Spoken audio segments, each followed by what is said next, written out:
Hey, today we're going to take a quick look at why Virginia turned red. That's next.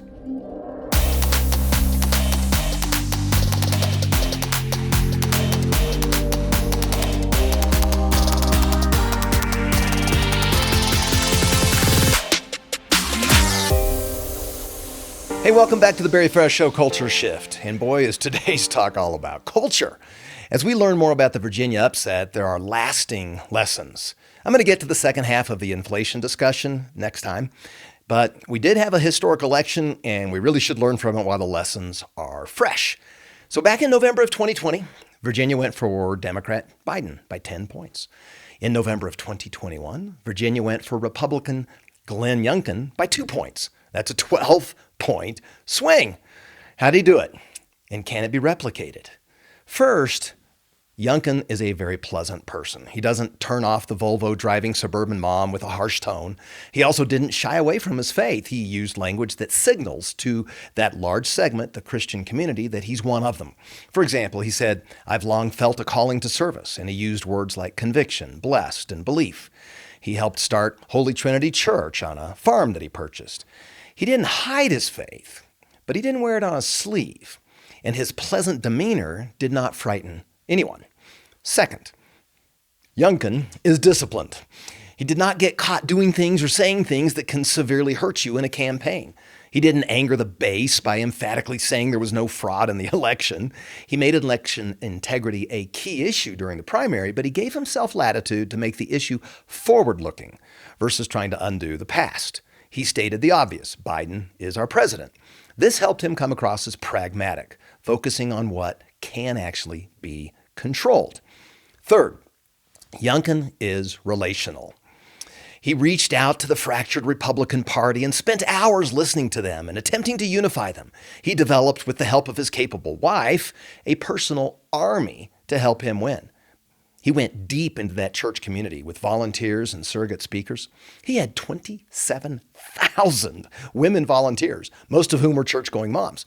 There wasn't much to hate, so the hardened Republican establishment guys that might have been upset about a political newcomer eventually came along, and they eventually supported him. Fourth, his message was solid. He started with a hefty ad spend, introducing himself to Virginians. He washed dishes as a teen to help the family pay bills when his dad lost his job. That's pretty impressive. But he did become very successful. He made it to Harvard, top consulting firm McKinsey & Company, and then he joined a leading private equity firm, Carlyle. There he helped take them public in 2012 and eventually became the co-CEO and made a lot of money doing it. But all that was under the auspice of starting from an "aw shucks, I come from humble beginnings" perspective. And it was genuine enough that he connected with people. Then he kept the message local to Virginia. He made it a statewide issue. And when he talked about kitchen table topics, he did so from a credible business executive's perspective. And when he talked about cultural topics, he did so without an edge. The kitchen table topics included eliminating an unpopular grocery tax. He conveyed that message with this uplifting tone. The cultural topics included critical race theory and gender identity and explicit sexual content being taught in schools. He really just exposed what was happening, but he did it effectively. The mask mandates and the controversial social curricula really helped him. Virginia parents were fed up with these high-paid educators telling them how to raise their kids. And Youngkin's opponent, Democrat Terry McAuliffe, made it easy. In a debate, he said, "I don't think parents should be telling schools what they should teach." Youngkin seized on that unforced error. He responded, "You believe school systems should tell children what to do? I believe parents should be in charge of their kids' education." It was an absolute home run. He hammered this message with more self-funded television ads, and the parents were sold. Youngkin won school-age parents by 15 points. Everyone knows he's a Christian, but he didn't moralize. But his opponent did. This made it even clearer that Youngkin was on your side. He pointed to the parent. The parent needs to be listened to. The parent should have control over their kids. This enabled him to bring both the Volvo driving suburban mom and the pickup driving blue collar guy to the same rally. Fifth, Youngkin has money. A personal treasure estimated at $440 million. So he could afford to invest. 5 to 10% of his net worth on his own campaign without flinching. And he did. His ad spend was huge. He hired expensive top consultants to work for him. And he proved his executive skills in the way he ran the campaign. Sixth, he appealed across the board. You know, he got 54% of the Hispanic community. It's hard to listen to him and his black female lieutenant governor and think of him as a racist. That's because he isn't. Yet the Democrats tried to make him out to be one. Even though he's white and his family is beautiful, so is the Democrats. So McAuliffe's attempt to make racism an issue just didn't stick. It didn't work. Youngkin's opposition to critical race theory wasn't racist at all. It was just a factual opposition to a theme most parents didn't want their kids taught. Racism didn't stick because Youngkin didn't become defensive, and he didn't try to placate the "you don't agree with me, so you're a racist" mob.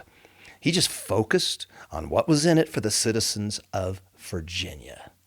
His kind demeanor didn't make him weak. He held tough and firm when the false accusations came. And that convinced some Trump voters that he was strong. And seventh, and finally, he finessed the issue with Trump, and Trump was willing to support that strategy. In Virginia, Trump's antics outweigh the benefit of his policies in the mind of the large independent population. Youngkin is a smart private equity executive, and he's comfortable in the presence of billionaires. He used his relational skills to engage Trump and his team. The request was basically, for the sake of the country, please know that we're implementing your policies, but let us do this without your larger-than-life personality coming to Virginia. And Trump basically complied. Trump didn't force Youngkin to campaign with him. He didn't shame him. He didn't make the Virginia election about him. He made it about the country, and that helped Youngkin navigate the Volvo-driving mom effectively. Glenn Youngkin's opponent, Terry McAuliffe, attacked him over and over, saying that Youngkin was just like Trump, even called him Trumpkin. But he really isn't, so it never stuck. Yet, his message had many elements of the Trump policies laced through them, and that kept him in play with the Trump supporters. This also kind of raises a question: how strong the Trump support really is. I mean, is the support for the policies or the person? For the policies, on policy, Trump lowered taxes, reduced regulations, and is pro-freedom across the board. Did great things for freedom. There are a lot of people that like those policies a lot. The person, Trump, showed people what it looked like to take on that hostile mainstream media when you're from tough side of New York. And his approach is a head-on confrontational approach. It was often not very pretty at all. And in his defense, his opponents lie, they cheat, they're corrupt, and very few people could hold up under such hostility. So a lot of supporters just appreciated how hard he would fight. And they were like, I couldn't fight that hard, so I'm glad he's doing it. And they were willing to overlook some of the self-aggrandizing for the benefit of taking on the bad guys. Youngkin was strong on the policy issues, but could win the Trump supporter by being tough enough on the cultural issues. He didn't go out of his way to embrace Trump, but he said he was honored to get his endorsement. Youngkin used the school choice parental authority issue as his galvanizing message, and that was frankly a kind of a political gift. But to his credit, he was ready for it and seemed to be authentically conservative on the pro-parent control issue. So he won. He walked this political tightrope and got all three segments that are possible for a Republican to get. Of course, he didn't get the hardened Democrats. You're never going to get those if you're a Republican. But he got the independents who are not hardened Democrats. He got the establishment Republicans. And he got the faith community of Republicans who sometimes sit out of elections. That segment should not be ignored. It just wants a principled, genuine fighter. Youngkin's probably already thinking about the possibility of a presidential run. Why do you think? Well, Virginia only allows one term for a governor at a time. You can't then run successively for a second term. Regardless, Youngkin won a statewide election in a blue state, and no Republican had won statewide in Virginia in a dozen years. He was fully engaged, he was energetic, and that isn't all. He brought the lieutenant governor, the attorney general, and the House of Delegates along for the ride. It's a total victory. So how do you duplicate this? I mean, in a state like Colorado, as blue or bluer than Virginia, but almost identical in voting demographics, it seems impossible. But it isn't. The electorate is ready to move beyond polarization. They do not like the nasty failures of the Democrats in power now. They're tired of the arrogant education bureaucracy and more. Republicans need to get beyond their establishment mindset. They have an opportunity here. They have to quit playing favorites for the next guy in line. They need to embrace political outsiders like Youngkin, who may not have as deep of pockets as Youngkin. He had the instincts to identify widely popular grassroots issues. He remained firm to the end. The left will scream bloody murder, but the left ignores the people. Now, the role of governor is more than policy. To some extent, you have to be the right person. Youngkin answered the subconscious question, is this the guy that I can believe in, that I want running the state in an emergency? Is it okay with me that he's on the local news all the time? Do I trust that he's basically a good guy and wants what's best for the state, not just what's best for him? And Youngkin answered those questions. But can we learn from Youngkin for other offices? Well, certainly. Stay on message, stay clean, remain disciplined, stay upbeat, push back firmly, but it's okay to do so with decorum. At the end of the day, communicate that you're running to serve people, especially parents. Do these things and you might win in a district or even a state where a Republican hasn't won in over a decade. If you're running for a congressional seat, it's local. It averages under 800,000 people per district. It's also national. And here you need a galvanizing message. And that requires a repeat of the concept of the 1994 contract with America. So back in 1992, Bill Clinton, a Democrat, became president over a very lackluster competitor.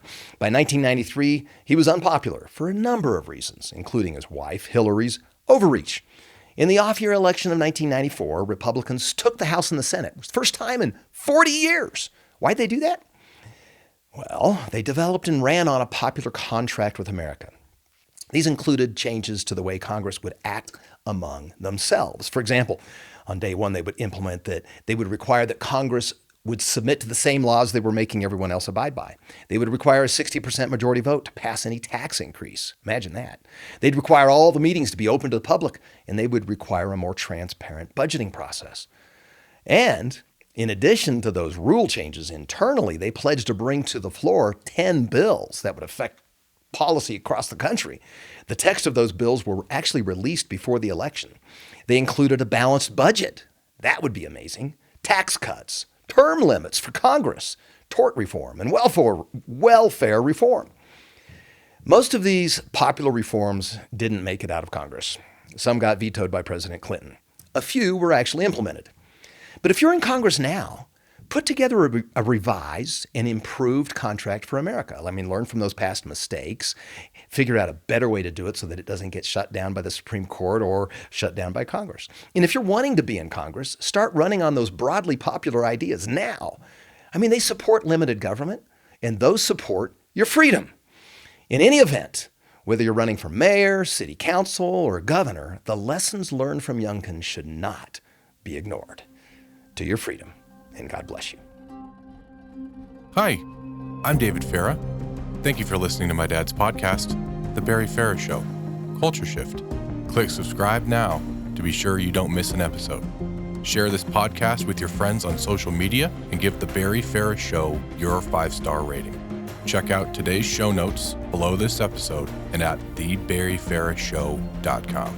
This podcast is also available in video format at The Barry Farah Show on YouTube. See you next time.